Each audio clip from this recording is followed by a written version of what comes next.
Selamat datang di Gulat News.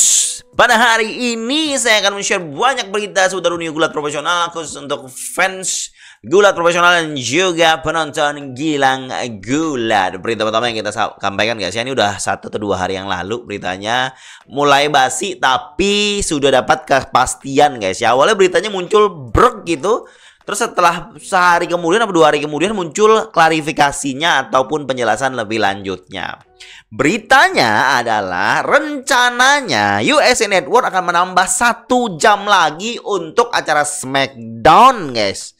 Ngeri guys, SmackDown akan jadi acara gulat 3 jam menggantikan Raw yang ada di USA Network, karena USA Network butuh lebih dari 2 jam untuk acara di channel mereka karena Raw sudah dia lepaskan, jadi dia tambah 1 jam lagi. Kemungkinan fix confirm guys ya, kalau saya bilang guys, dan kabar ini rumornya cukup kuat dan kayaknya memang benar akan jadi 3 jam setelah nanti Netflix ambil Monday Night Raw di Januari guys ya. Jadi as soon as Raw move to Netflix, ketika Raw sudah pindah ke Netflix nanti, otomatis SmackDown akan jadi 3 hour guys ya, 3 jam mania. Luar biasa guys, kita dapat SmackDown 3 jam. Sejarah baru akan terjadi di Januari 2025. Cukup excited tuh, dan juga apa yang saya omongin tentang 3 jam Monday Night 3 jam SmackDown kemarin mungkin saja terjadi dengan segala macam pertimbangannya, dimana saya berpikir SmackDown itu kalau 3 jam akan jadi cukup membosankan mungkin ya kalau rosternya nggak ditambah, atau akan begitu-begitu aja. Bayangkan 2 jam aja kalau cerita Bloodline-nya nggak kuat, sangat bosan menonton SmackDown guys. Baru 2 jam loh itu. Dan akhir hari ini lumayan karena Roman udah mulai balik, matchnya bagus-bagus, apalagi tadi. Tapi kan kalau nambah 1 jam lagi, PR lagi untuk USA Network, untuk WWE untuk ngubah semuanya. SmackDown mau nambah 1 jam, Raw sebelum pindah Netflix akan jadi 2 jam setelah Bad Blood nanti. Ini ada yang nambah, ada yang kurang nih sepertinya guys ya. Dan kita tahu kan Monday Night Raw setelah pindah ke Netflix itu akan balik ke 3 jam lagi. Nah, SmackDown ini 3 jam itu akan lanjut sampai lama kah? Ternyata kemungkinan SmackDown 3 jam di Januari mulainya itu hanya sementara. Seperti hidup. Hidup ini hanya sementara guys ya. SmackDown 3 jam juga sementara. Jadi cuma ya untuk transisi aja gitu. USA Network butuh transisi. Mereka nggak siap kehilangan acara yang paling mereka andalkan selama ini untuk mengisi Monday Night. Mereka butuh untuk 3 jam, dan itu ternyata hanya temporary guys ya. Jadi Netflix nanti pindah dapat Raw, SmackDown nanti tambah 1 jam, mungkin akan bertahan hingga WrestleMania atau bahkan nambah lagi beberapa bulan setelah itu. Belum tahu nambahnya sampai kapan. Coba saya baca dulu apakah ada update terkait hal tersebut. Dan ini masih dalam pembicaraan, tetapi ada pembicaraan ke arah situ dan belum difinalkan keputusannya. PR-nya SmackDown dan WWE, kalau SmackDown 3 jam, dia harus nambah roster guys. Harus nambah roster. Beberapa kabar terkait tentang WWE tertarik untuk narik talent-talent yang pernah mereka pecat sebelumnya untuk ya meyakinkan WWE lah untuk bikin nambah 1 jam lagi. Mereka butuh roster guys, mereka butuh roster. Walaupun nanti mungkin nggak kepake ya, tapi tetap mereka butuh roster untuk meramu story di mana butuh 3 jam acara. Ini kan ngolahnya nggak gampang gitu. Ngolah acara 3 jam, ngasih support ke semua orang, ngasih siapa low, siapa mid, siapa main eventer, itu sulit guys untuk meramunya menjadi 3 jam. 2 jam mungkin sangat ideal dan mungkin mereka udah mulai nyaman 2 jam untuk SmackDown ya, tapi nambah kerjaan kali. Siapakah orang yang kepikiran mungkin untuk di-hire oleh WWE? Dia adalah salah satunya Rusev Kudria, Rusev Machka.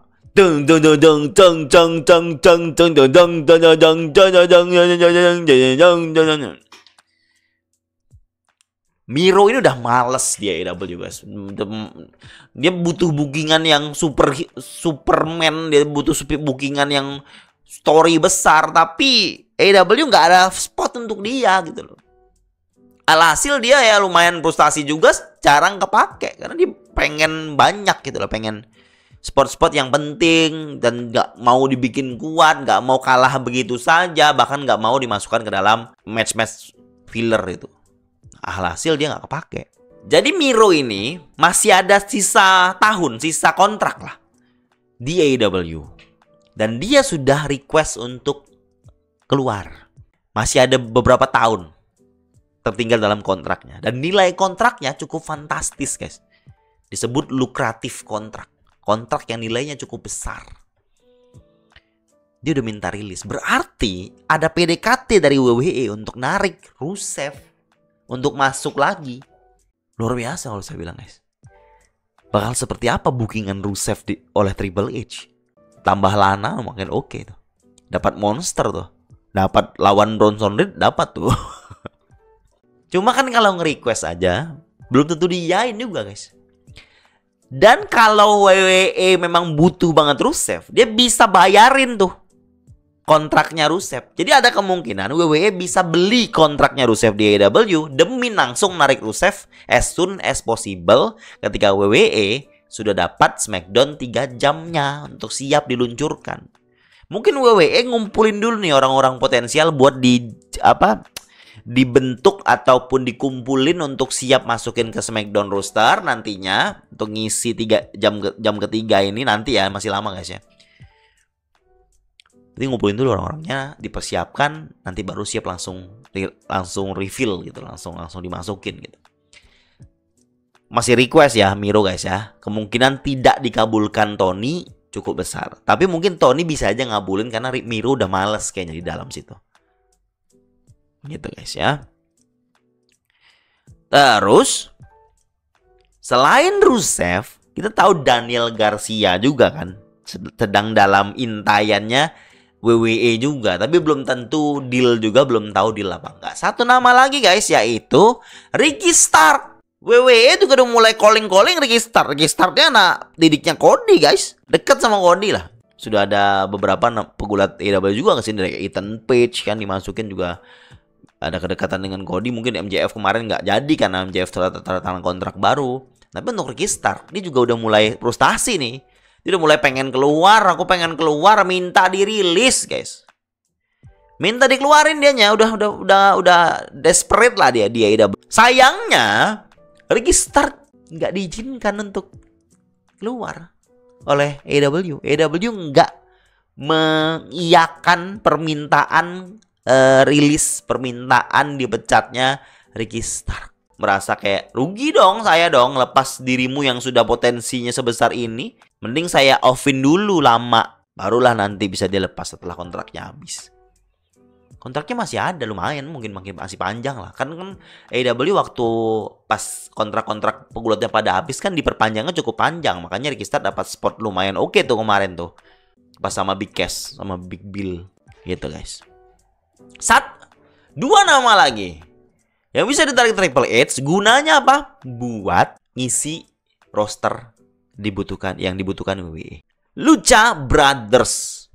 Dikabarkan WWE sudah mengikat Lucha Brothers, Penta El Zero, Rey Fenix dengan kontrak beberapa tahun bersama WWE. Ini kabarnya fix guys. Multi-year deal. Beberapa tahun mereka kontrak. Dan straight to main roster. Langsung ke main roster guys. Kalau sudah tanda-tanda kontrak, berarti kita kan nggak perlu nunggu lagi beberapa bulan lagi apa beberapa. Mungkin kita nunggu untuk mereka latihan. Persiapan untuk masuk main rosternya gitu. Lucha Brothers. OTW guys. Sign your deal. Akan tetapi, sorry to say, ada klarifikasi. Ini yang ngabarin berita ini si PW Network, Pro Wrestling Network dari Corey Hayes yang mengkonfirmasi tentang kabar ini. Sayangnya ada yang klarifikasi lagi. Sorry to say guys. Ada yang bilang Lucha Brothers masih terikat kontrak dengan AEW bro. Kabar dia tanda tangan kontrak berarti salah. Soalnya kalau orang masih terikat kontrak, ilegal dia kalau tanda tangan kontrak, melanggar dia, kena denda pasti itu, bisa dimasukkan ke pengadilan, pokoknya dituntut lah gitu loh. Belum guys. Jadi klarifikasinya bilang kalau dari PW Insider loh, ini lebih kompeten menurut saya, lebih akurat daripada PWN. PW Insider Mike Johnson guys. Saat dia nge-tweet ini, Lucha Brothers masih dalam kontrak AEW bro. Mereka nggak bisa tanda tangan kontrak tempat lain. Tapi nggak tahu kapan kontraknya habis tuh. Exactly kapan tuh nggak tahu guys. Jadi satu hal yang bisa dilakukan buat teman-teman yang excited menunggu mereka masuk, ya udah tinggal nunggu. Mungkin dalam waktu dekat, mungkin bulan depan, mungkin Royal Rumble, nunggu SmackDown 3 jamnya Januari gitu. Lumayan loh guys. Ada Lucha Brothers, kompetitif lagi tuh tag team. Nggak cuma ngurusin bloodline ini sampai tua. Enggak, kita bisa kompetisinya ke tempat yang lain. Di DIY lawan Lucha Brothers, apa nggak Dream Match tuh. Tetapi untuk saat ini menunggu saja guys ya. Sudah dikonfirmasi, sudah diklarifikasi juga kalau Lucha Brothers masih terikat kontrak dengan AEW. Tapi bukan berarti kalau dia terikat kontrak terus dia akan muncul lagi di acara AEW. Tentu tidak, karena mungkin Tony Khan udah tahu kalau orang ini mau tanda tangan kontrak ke WWE, pasti mereka akan rumahkan gitu loh. News tentang beberapa orang yang mungkin akan masuk WWE kayaknya udah di sini. Terus kita lanjut orang yang mau keluar, Joe Hendry. Bukan dia mau keluar, tapi masa dia di NXT sepertinya sudah habis guys.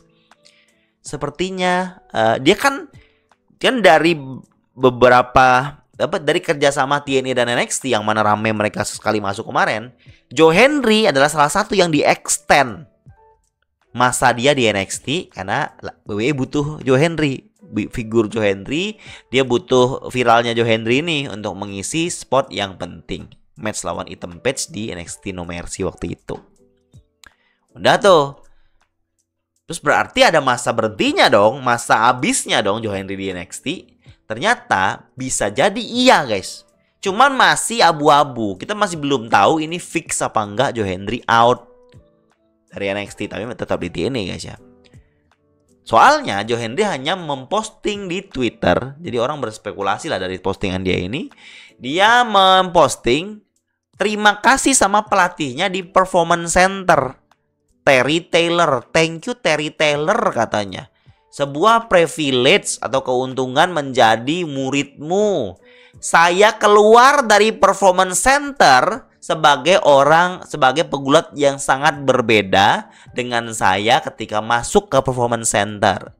Kau mendorongku untuk menjadi versi terbaik diriku yang aku bisa. Dia bilang I walk out of the Performance Center. Berarti dia udah keluar dari Performance Center WWE. Ini indikasinya segitu. Mungkin Joe Hendry udah kelar guys di NXT. Orang masih berharap Joe Hendry masih ada di NXT dong ya. Atau mungkin WWE ngerasa memang sudah saatnya Joe Hendry gak usah ditambah lagi. Mungkin hype-nya udah mulai pudar mungkin. Karena pas viral kemarin gak berhenti tuh saya lihat meme-nya say his name, say his name gitu terus. Sekarang udah mulai turun kan ya. Ya udah lepas aja WWE. Tapi saya masih pengen sekali lagi Joe Hendry muncul lah. Januari Royal Rumble, kasih dia spot 1 aja. Itu sudah sangat melengkapi. Sangat memuaskan semua fans. Kalau saya bilang guys. WWE jangan melewatkan kesempatan untuk ngeluarin Joe Hendry di Royal Rumble. Please WWE jangan. Saya bilang guys ya. Oke lah sekarang dia keluar. TNA dulu. Sheamus baru aja tanda tangan kontrak baru. Jadi WWE baru sudah saya kabarkan di Gula Talk sebelumnya kayaknya dua Gula Talk sebelumnya. WWE lagi getol nih. Ajak orang untuk tanda tangan kontraknya lah. Walaupun kontraknya masih 3 bulan, 4 bulan, 5 bulan.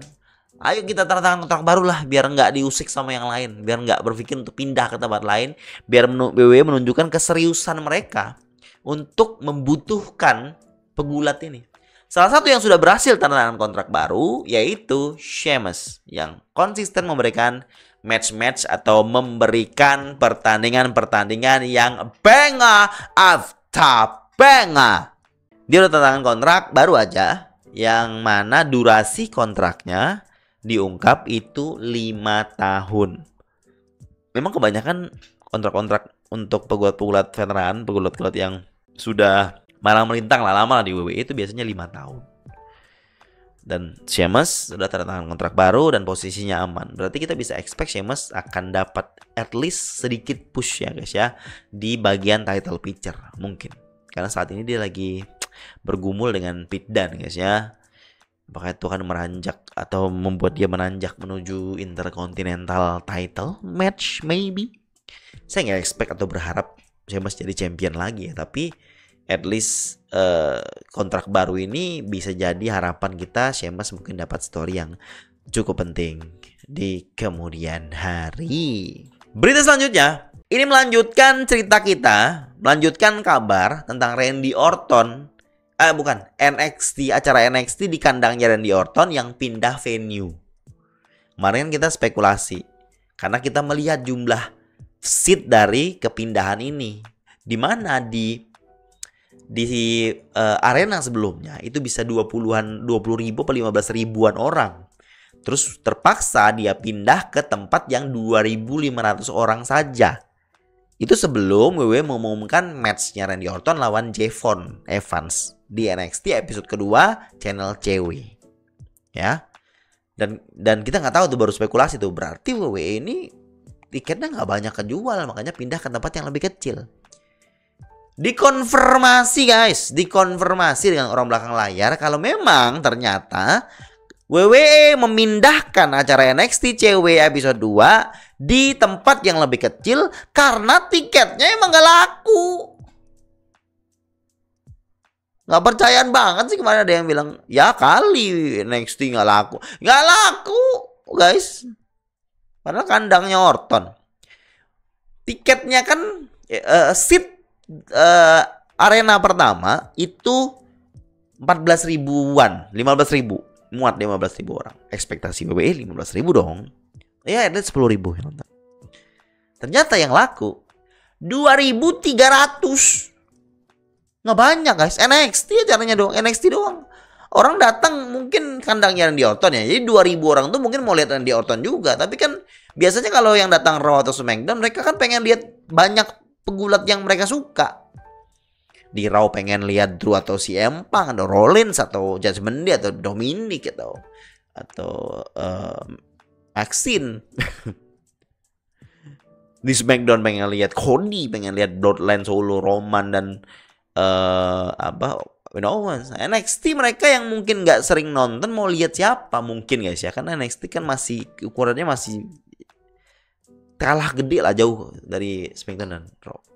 Jadi NXT belum begitu besar di beberapa tempat dan juga butuh orang main roster, sedangkan sudah ada orang main roster di kandangnya lagi masih susah jual tiketnya.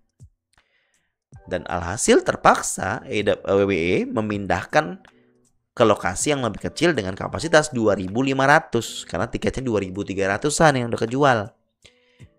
Padat tuh pasti acaranya, arenanya akan terasa lebih padat dan lebih engaging gitu. Malah seru kayak gitu. NXT tuh harus vibe-nya gitu aja.